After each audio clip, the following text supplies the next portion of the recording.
War in the 20th century has rules. You do not bring a knife to a gunfight. You do not charge heavy machine gun nests with medieval weaponry. For decades, military theorists and generals believed that the era of personal, hand-to-hand glory died in the bloody mud of the Somme. By 1939, warfare is entirely industrial.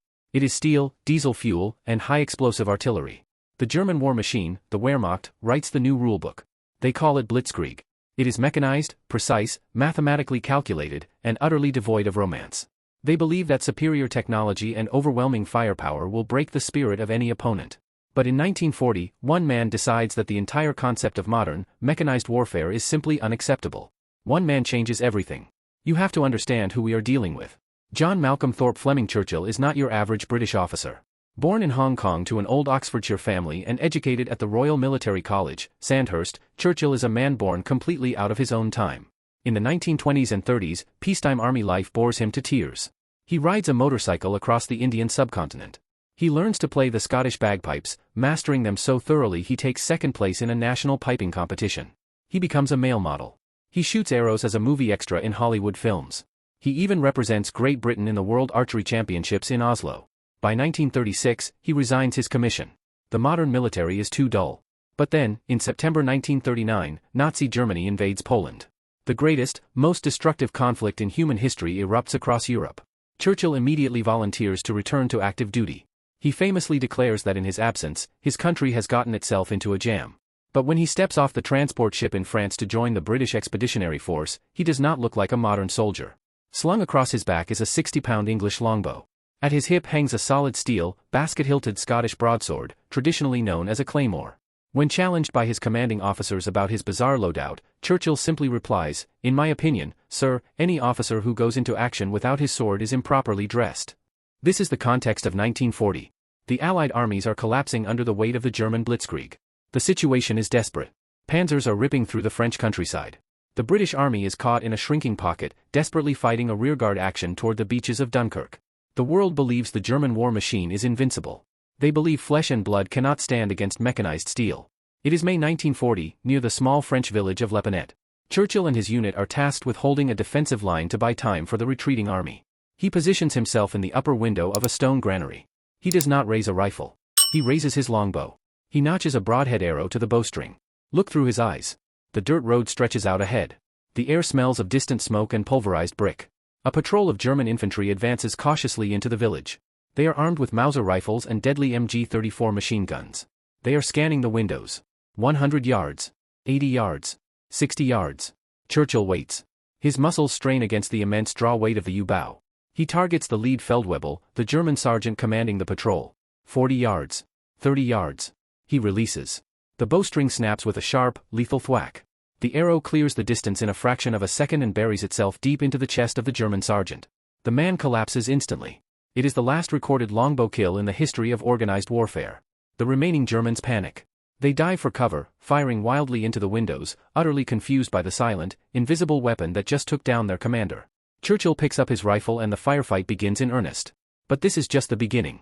By 1941, Churchill volunteers for a new, highly experimental, and wildly dangerous outfit, the Commandos. These are elite strike teams designed to launch amphibious raids behind enemy lines. December 27, 1941. Operation Archery. The objective is the German-occupied island of Vagsøy in Norway. Churchill is second in command of No. 3 Commando.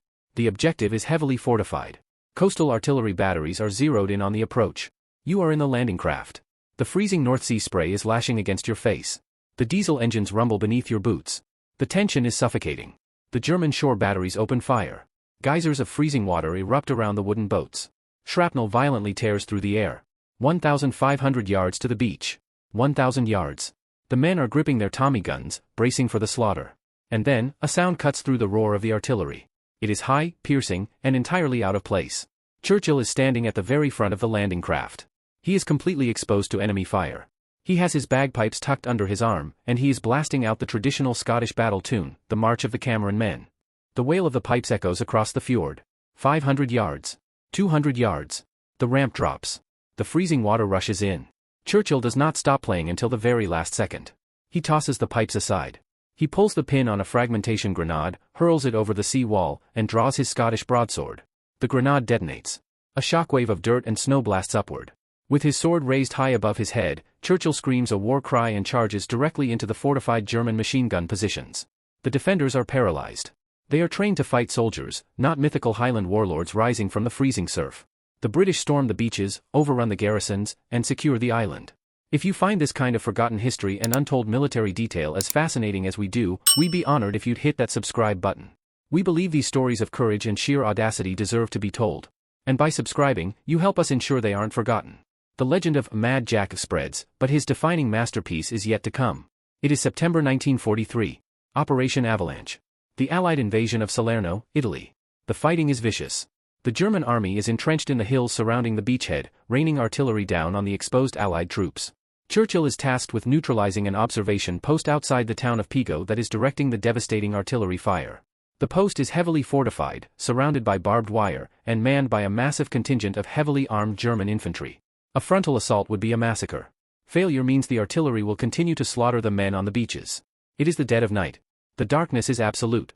Churchill orders his men to spread out, outflank the village, and scream, "Commando," at the top of their lungs to create the illusion of a massive attacking force.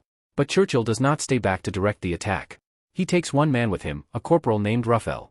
Together, they slip past the outer perimeter. Imagine the darkness.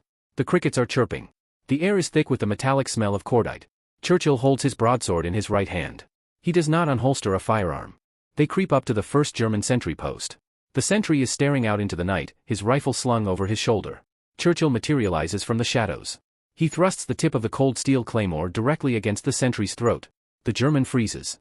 A man holding a gun might miss, but a madman holding a 4-foot blade to your jugular leaves no room for negotiation. The sentry drops his weapon. Churchill forces the terrified prisoner to act as a human shield. He and Corporal Ruffell move to the next post. Another sentry. Another blade to the throat. Another surrender. They move like ghosts through the German lines. Post after post, trench after trench. The Germans are hopelessly confused by the screaming commandos in the distance and completely unprepared for a silent, sword-wielding phantom infiltrating their immediate perimeter. By the time the sun begins to rise, the scale of what has just happened becomes clear. Through sheer psychological dominance, the threat of cold steel, and absolute, unflinching aggression, Churchill has captured the entire garrison. He marches back to the Allied lines. Behind him is Corporal Ruffell. And behind Ruffell is a line of 42 fully armed German soldiers, including a mortar squad, carrying their own heavy weapons and equipment, effectively acting as porters for their own surrender. 42 men, trained by the most ruthless war machine on earth, broken and captured by one man with a sword. What the German high command didn't know was that stories like this were already fracturing their myth of invincibility. The true impact wouldn't be understood until long after the war, but the psychological warfare enacted by the commandos fundamentally shifted German strategy. Hitler became so terrified of these unpredictable, rule-breaking British raiders that he issued the infamous Commando Order, mandating that any captured commando be executed immediately. They didn't just fear the tactics, they feared the mindset. They couldn't compute a man who charged machine guns with a sword. It violated their entire doctrine of mechanized superiority. Churchill's war did not end in Italy. In 1944, during a mission in Yugoslavia, his position was overrun by a massive German assault. His entire team was killed or wounded. Out of ammunition, surrounded by the enemy, and facing certain death, Churchill did not surrender. He picked up his bagpipes. He stood up amidst the mortar fire and began playing "Will Ye No Come Back Again" until a German grenade exploded next to him, knocking him unconscious. He was sent to the notorious Sachsenhausen concentration camp. He tunneled out. He was recaptured. He was moved to an SS camp in Austria. When the SS guards fled from the advancing Allies, Churchill walked out, trekked 93 miles across the treacherous Alps on a sprained ankle, and linked up with an American armored column. He immediately demanded to be sent to the Pacific Theater to fight the Japanese. By the time he arrived in India, the atomic bombs had been dropped. The war was over. Churchill was genuinely furious. He turned to his fellow officers and uttered his most famous, absurdly defiant quote, "If it wasn't for those damn Yanks, we could have kept the war going another 10 years. John Malcolm Thorpe Fleming Churchill survived the deadliest conflict in human history by treating it as a grand, violent adventure. He retired from the military in 1959. Even in civilian life, he refused to conform. For years, commuters on the train heading into London would watch in shock as Churchill stood up, opened the train window, and hurled his heavy leather briefcase into the darkness. He wasn't crazy. He had simply measured the distance and was throwing his briefcase into his own back garden so he wouldn't have to carry it from the station. He died peacefully in his sleep in 1996, at the age of 89. In a world that increasingly relies on drones, algorithms, and distant, push-button warfare, the story of Jack Churchill is a jarring reminder of the raw, unpredictable power of the human spirit. He proved that technology does not hold a monopoly on victory. Sometimes, sheer force of will, absolute audacity, and a refusal to play by the enemy's rules are enough to shatter the illusion of invincibility. If this story moved you, please hit that like button. Every click tells the algorithm this piece of history is worth remembering. We're dedicated to rescuing these forgotten stories from the archives. If you want to join us on this mission, please subscribe and turn on notifications. Where are you watching from? Drop a comment with your city or state, and tell us if someone in your family served. Thank you for ensuring that Lieutenant Colonel Jack Churchill and the brave men of the British Commandos do not disappear into silence. They deserve to be remembered.